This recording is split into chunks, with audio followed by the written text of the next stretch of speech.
Barbara. I'm Cheryl. And I'm Naima. We're three Black moms.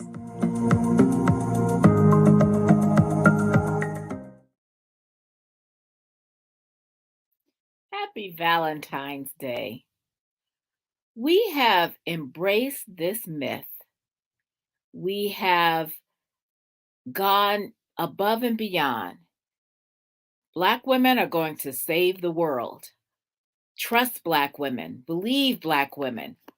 Some of those are true. Yes, you should trust us, and yes, you should believe us. But we shouldn't be the only ones who are holding up the world and are the only ones that should be charged with saving it, because we can't do it all, nor should we. So we want to talk about the fact, as we get ready to celebrate Valentine's Day, we need love too. We need to be nurtured rather than being the nurturers. We need to be cared for instead of just solely being the caregivers. We need partnerships instead of always having to shoulder the load on our own. So we want to talk about some of those strong Black women tropes that some of us have embraced and all of us have heard, and talk about what we can do for our own self-care, because sisters, as we know, Black women, we need love and care too. So let's talk about it. What are some of the things we should be doing to embrace the softer sides? Because we all have them. Well, I think that first of all, we have to not feel like if we feel lonely or sad that we're being weak. Right. And it's just like, when they tell men, men don't cry, boys don't cry, like you're not supposed to have human feelings. And we are all human, and human beings need love. That is a need. And when you don't get it, there are things that sometimes get misshapen, even in your personality. I mean, even health-wise, they know that children who are orphaned, if they don't get held and cuddled, they can become sickly, they can die. And in the wild, of course, if a baby born in the wild doesn't get its mother's warmth and cuddling, it dies. So, I mean, this is a real thing. You need the energy of love to live. And we shouldn't be made to feel like we're supposed to be this stoic, strong, needing nothing type of woman. Oh, we're superwoman. We can hold down 2 jobs and raise 5 children and no husband, no help. And we're supposed to be able to do it all. And there's so many women that are in states of depression because they don't have that nurture in their life. They don't have that comforter. They don't have that person that they can just share things with and trust. And they're supposed to just, suck it up and not need anybody. And so sometimes, we overcompensate by trying to overdo and be superwoman, but you find a whole lot of depression underneath all of that. And that's why, because we've been made to feel like if you show any need, you're weak. And that's really imbalanced. There is an article called The Labor of Love from Mahogany Magazine that I just read actually about a week ago. It's an online magazine written and produced by African-American authors. And it actually touched on this subject where the author talked about how Black women need that care, need that love, need that support, but need to be willing to accept it. There are so many movies that will hail the strong Black woman who has persevered through all kinds of problems and financial hardships and the horrible things that have happened at the expense of unkind friends or lovers. And those kind of things continue to be a little bit of a fantasy fairy tale where we have embraced that false belief that we are strong and nothing can kill us or hurt us or harm us or make us feel like other women in other groups. And so this article actually, and I suggest that you check it out, it's just called Mahogany. I would suggest that you would read this article, read the things that she talks about. Now, I have a story myself. I'm going to tell on my husband. When I was a young mother in the hospital, I had some difficulties. I'd actually gotten an infection from the hospital. They didn't realize this until after, when they were trying to examine what was wrong with me. But there was this intern who was very rude and very mean to me, and brought me to tears. My husband was there, and my husband actually rebuked this young intern and told him, you know, you need to leave. And the intern was shamed and left. I'm making this story short because I've shared this before, but I just felt so loved, so cared for, so defended by my husband, who I had not seen him really come roaring mad at this person who was rude to me in the hospital. Now, I want to talk to you. We can't really talk about love without talking about the lover of life, the lover of our souls, Jesus Christ. Now, there are three kinds of love, and our poor vocabulary does not really describe it. We'll say, like, I love ice cream, I love books, I love staying out, I love men with good looks. But the three kinds of love, we have Did you mean eros. to rhyme that? Yeah, I actually just happened to do that. But eros is a sexual love. These are all like Greek words. We Mhm. have phileo, which is the brotherly friendship love. We have storge, which is the kinship family love. And then we have agape, the love that God has for us, the love where God gave his life for us. And, you know, scripture also says that greater love has no one than someone who lays down his life for a friend. And just to show what that kind of love looks like, that kind of love puts up with a lot of stuff. Love bears all things, forgives all things, goes beyond all things. And I am reminded of this story in the Old Testament of Hosea, who married a defiled woman who she repeatedly cheated on him over and over and over, and he just kept taking her back.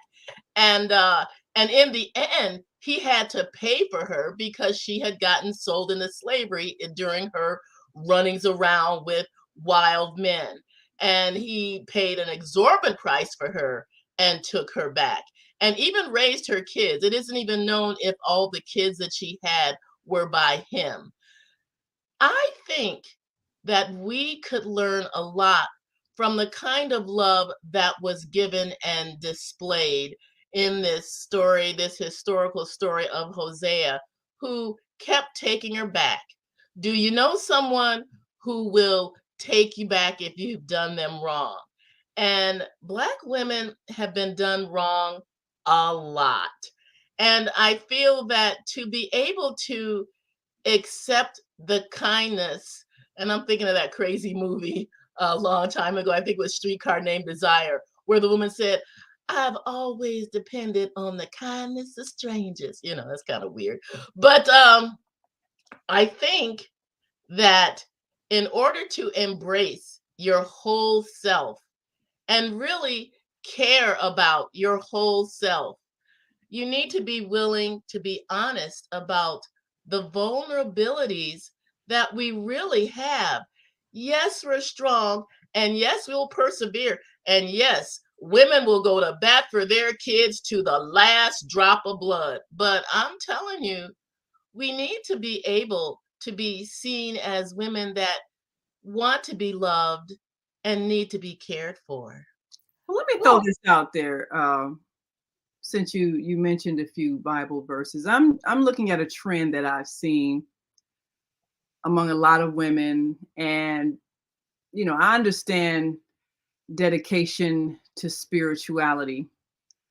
But given the way religion has distorted sexuality and shamed women out of their sexuality and shamed women who are sexual, sometimes women are confused in believing they cannot be spiritual and sexual, and also making them feel that if they are in fact desiring the love of a man, that makes them somehow dirty and wrong.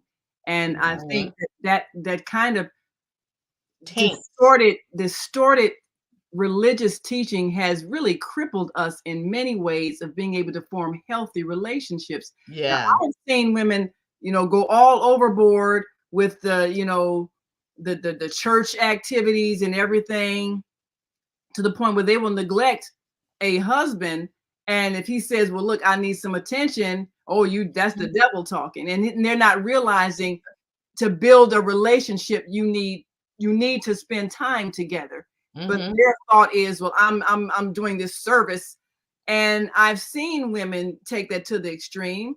I've also seen women sometimes taken advantage of by preachers, because preachers see the need, they see the absence, and next thing you know, they got a secret intimate relationship with a preacher who was often married, but he also sees the absence of men in these women's lives, and then they are able to step in and fulfill her loneliness, which is unethical, but we see it all the time. And I've got so many instances of church pastors in scandals. So, when you have churches where you have maybe 90% of the congregation is female, that's very imbalanced. Yeah. And I'm glad you said that word, because I wanted to touch on that too. That's a great segue, because between what Barbara was saying and then what you, Naima, was saying, I was thinking, what is missing in our lives is that balance. One, yes, it's great to have a partner, and I say partner because it can be either a male or a female or someone non-binary, but you can have a partner, and you need to have that vulnerability to be able to embrace that partner and have that partner embrace you. But you also need to be aware of the word no when you don't have what you need, and to also embrace your own self-care. And that's what a lot of the thing is that love isn't supposed to hurt. And that's what we always forget, is that either, if in Barbara's story, I hear, okay, this was someone who just kept going back to someone who was not available to him, and kept trying to change that person, instead of maybe that person did not want to change. And and that is an emotionally, if not physically, abusive relationship. It's an emotional abuse. And at some point, we can love someone as hard as we want, and if that person isn't good, you need to be able to love yourself enough to say, you know what, I need to go. And it was so funny that, and I'm going to quote one of those great Black women, Medea. Yes. all props to Tyler Perry, but all right, y'all don't say nothing about it. You say they're not a real woman. Hey, but playing a real Black woman would say, if somebody doesn't want to be with you, let them go. Absolutely. Not. Why am I trying to convince you that I'm good enough for you when you're probably not good enough for me? So, I'm going to give you my love, and you can receive it or reject it. But if you reject it, don't come back and say, okay, I'm ready for it now, after you've been catting around and then found out that nobody wants you. And that's the thing, is that we need to love, the first person that we need to love is us. Ourselves. Because back to you a reflection of how you feel about yourself. Exactly. You're only going to end up with someone who mistreats you if you don't feel worthy of good treatment. And it's not blaming the victim, It's realizing that you've chosen to be a victim. And Why you are don't you have to be. doing that? And You are always going to be enough. And that is the thing. I remember there was one time that somebody said there was a survey and they were in a group and someone was, and the question was, how many of you all could see fighting for your life? And a few hands went up. And then the question was, how many of you would be willing to fight for your child's life? And every hand went up. Oh, yeah. We have to love ourselves as much as we love our children, because everybody, mothers know you'll throw yourself in front of a train for your child. You will. And it doesn't even have to be yours. A lot of times it's somebody else's. because that is your visceral reaction. Not everybody feels that, but some of us do. Yeah. And the thing is, you need to love yourself that much. You need to love yourself enough, if you're in an abusive situation, to take yourself out of it the way you would take your child out of it. And I want to speak to the fact of how sisters need to be supportive of each other. Yes. I'm going to touch on a subject that has been painful to me because I have observed it. But many times in the workplace, Black women are not kind to each other. They almost act like there's this competition to be the only one there. And we need to be able to develop our friendships with our sisters that are kind of like the friendships we had when we were kids in school. You know, you had a best friend, you went through everything together, you stood up for each other, you had each other's back. And then you grow up in this environment where Black women are mean to each other. Where is that at? I know where that's coming from. That is coming from racism, anti-Black racism, and white male superiority. So with, the white supremacy tells us, okay, if we give you one, that's all there's room enough. But let's take responsibility for our response. Because you allow people to pit you against each other, you're allowing that. And that's exactly right. Take responsibility for choosing to mistreat someone because someone else said we can only take one. Okay, well, if you have that attitude, do I really want to work there? I'm not going to allow you to pit me against another woman. It's the same thing if a man pits two women against each other. Well, I'm with my wife, but I'm cheating on her. So now I got the wife and the girlfriend fighting against each other. Would you allow someone to pit you against someone else? Oh, I want this man. I'm taking him for her. I'm going to put her down. Why are you allowing someone to make you lesser than your best self? Exactly.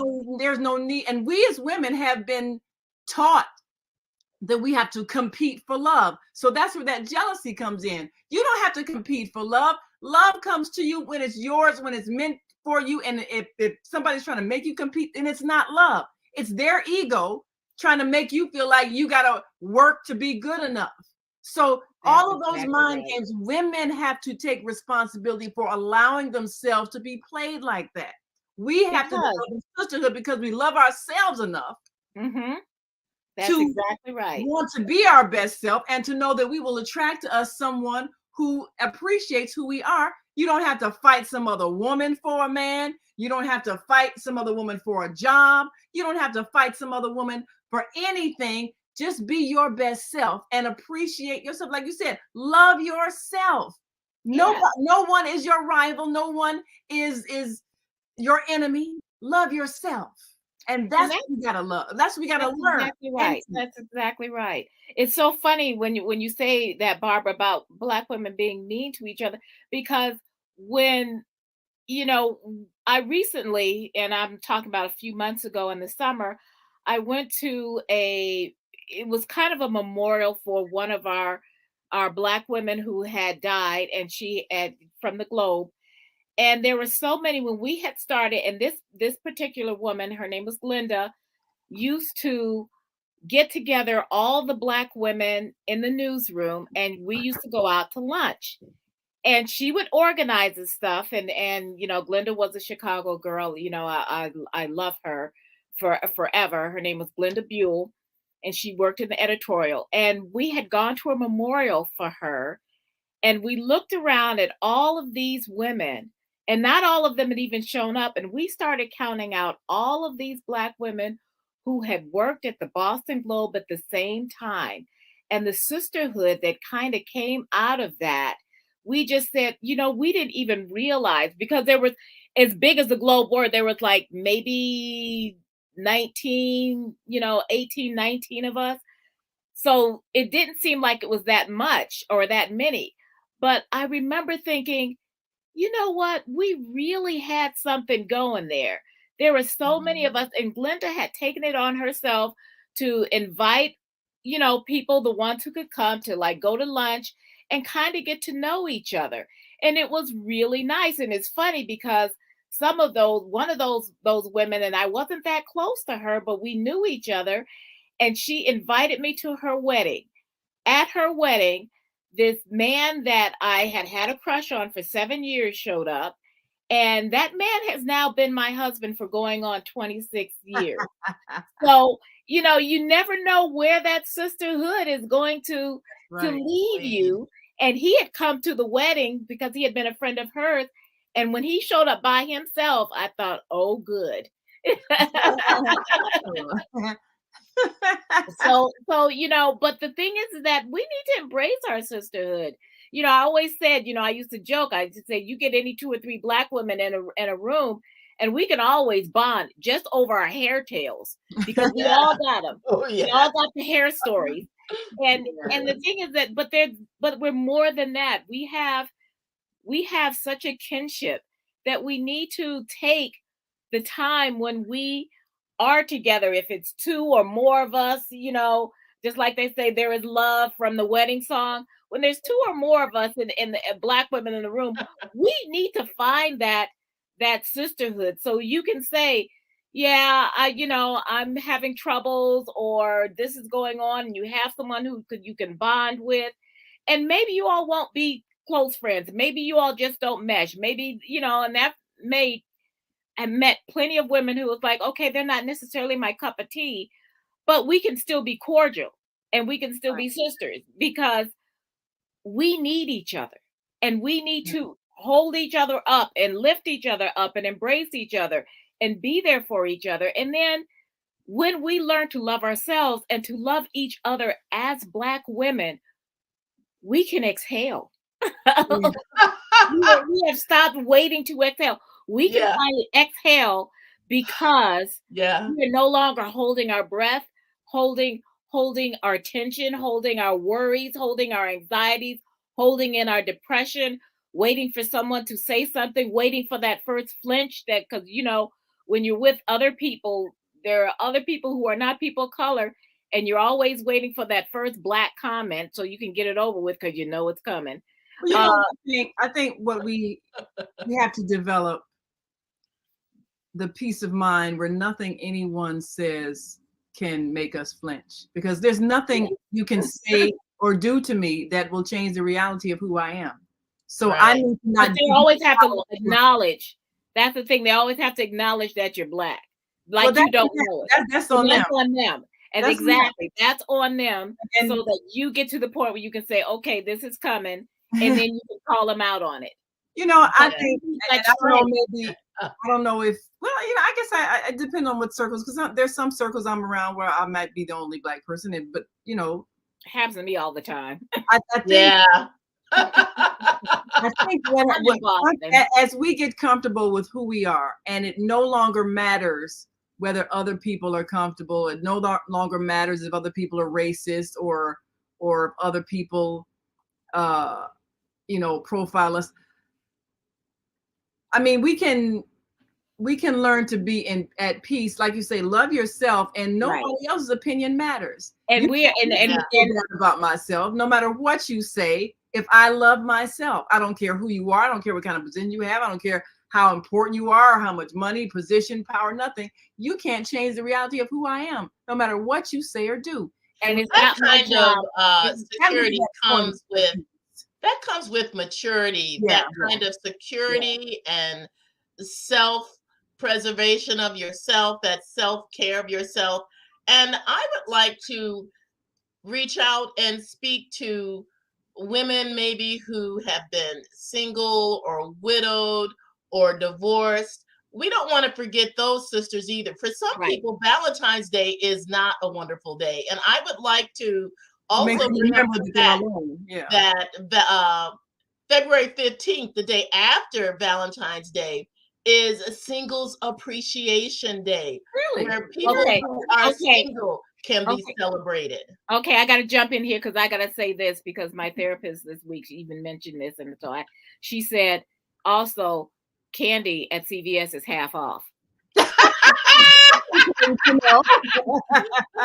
Very important. So yeah, that's true. Buy yourself some candy and Buy Yeah. yourself some candy. flowers. You know, Buy yourself some flowers. You know, buy yourself a facial or a massage or a bubble bath. Definitely massage. You know what? Yeah. That is the thing. Manicure, all that stuff. Yes. Treat yourself. Oh, yeah. Pamper yourself. That's part And of don't self-care. Take yourself out. Pedicure. Take yourself out to a nice dinner. Yeah. Yeah. Spend some money on yourself. You don't feel Yeah, like, spend well, I some want money to on resist me. yourself. No, you're special. You know, you've Dress earned up. it. You've earned it.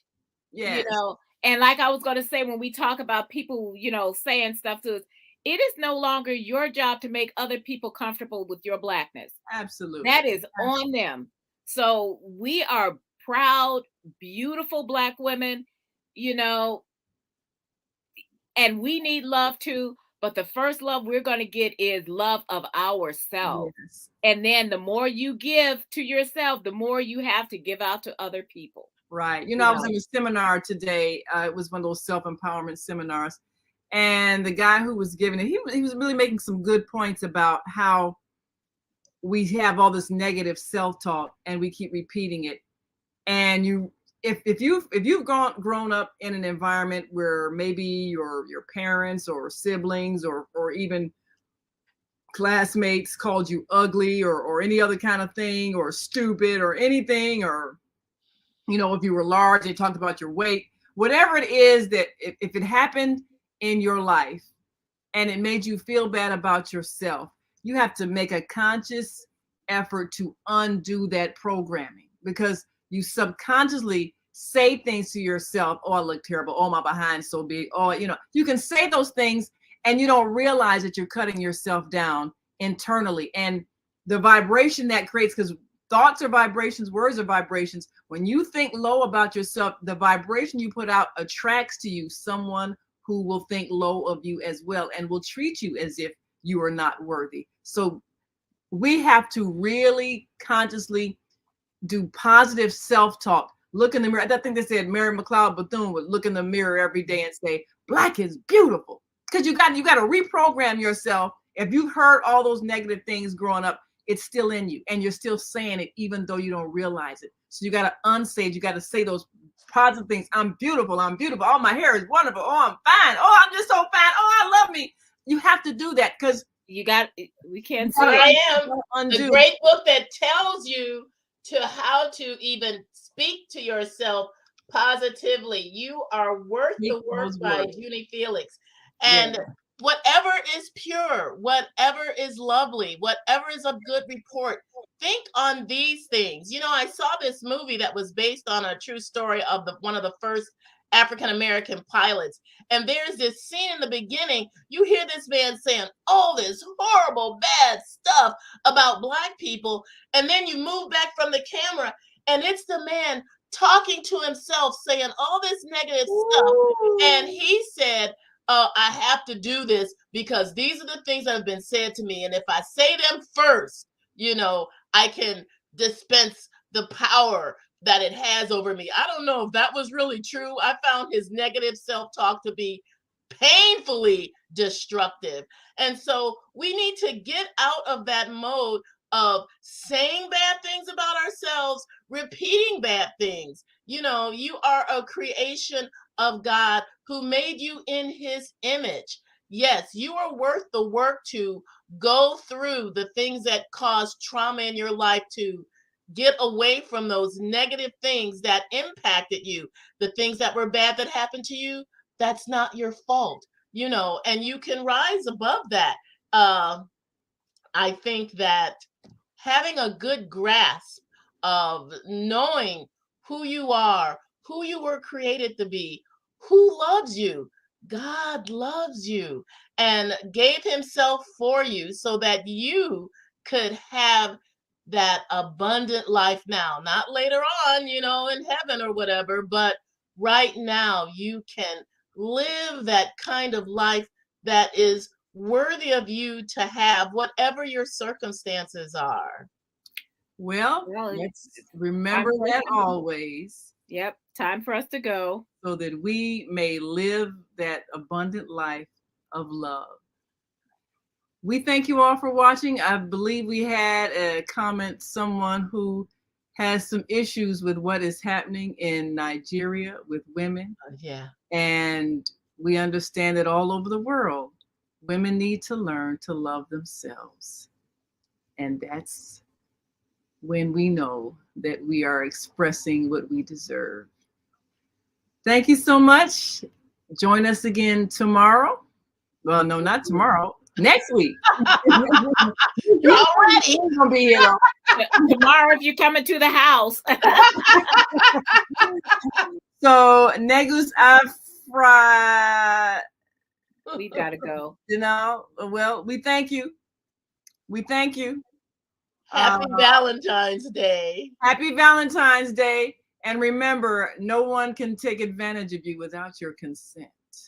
Love yourself above all. We will see you next time. Until then, I'm Naima. I'm Cheryl. I'm Barbara. Have a happy Valentine's Day. Love others. Love yourself. Love God. Bye.